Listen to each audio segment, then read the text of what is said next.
Hey, I'm Bobby Hundreds. I'm the co-founder of The Hundreds, and I just authored a book called This Is Not a T-Shirt, and I'm here today to take the marketplace quiz. The first one is fill in the blank. Money can't buy you happiness, but it can buy you, I guess it can buy you food and warmth, which is really all we need to be happy. Everything beyond that, I feel like, is superfluous. Second, what's something that you bought that you now completely regret buying? I don't buy much, so I don't have too many regrets in that regard. I think I buy a lot of dumb stuff for my children that they don't need, so maybe I regret some of that.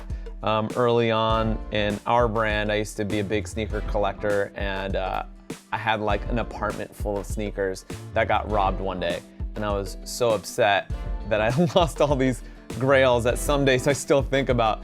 And I was so mad to the point where I couldn't think straight, and I just sat on the ground and I realized they're just shoes. I can't believe I let shoes get me that angry. And after that, I kind of stopped caring so much about material possessions. What is your most prized possession? So having said that, maybe my most prized possession is my surfboard. It's all I really need to get out there in the mornings and enjoy the water. So, that's an investment of $500 to $1,000, and I feel like as long as I have that, I don't get much happier beyond that. So that's all I really need. What is the one thing everyone should own, no matter the cost? Yeah, sure, maybe a surfboard if you want to learn how to surf.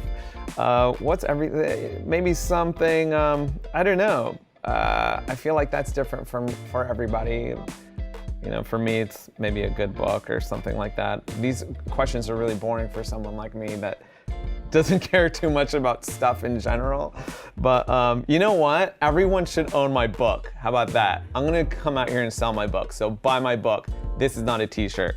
You should own it no matter how much it costs. It doesn't cost that much. What advice do you wish someone had given you before you started your career? I think the most important thing that I've learned up until this point is this balance of thriving and surviving. It's more of a cycle than anything. Something that my late therapist, Dr. Ozen, actually told me, and I write about in my book at length. But I think life and career is about persevering through thriving and periods of surviving. And I think in my life and my career, those periods of survival were much longer and took much more out of me and constituted so much more of my time.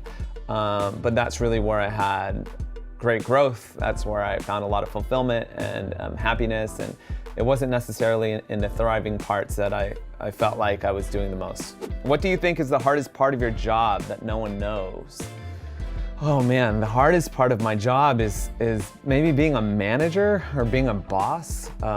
I grew up thinking I was an artist and a designer and a creative person, and I didn't think I would get to the point one day where I would be telling people what to do or listening to them complain about their office chairs, or even having to let people go or firing them, which is the worst part of my job. So that is really the hardest part. I just feel like I'm not the best boss and manager, and I ask my staff for forgiveness all the time. What was your first job? My first paying job, I think I worked in a store, like a retail store, selling clothes, which is funny. I didn't think I would ever end up in the clothing industry as a career. It never really seemed like a choice. My parents never offered that to me as a choice. They looked at me like, you're gonna be a doctor or a lawyer or a business person.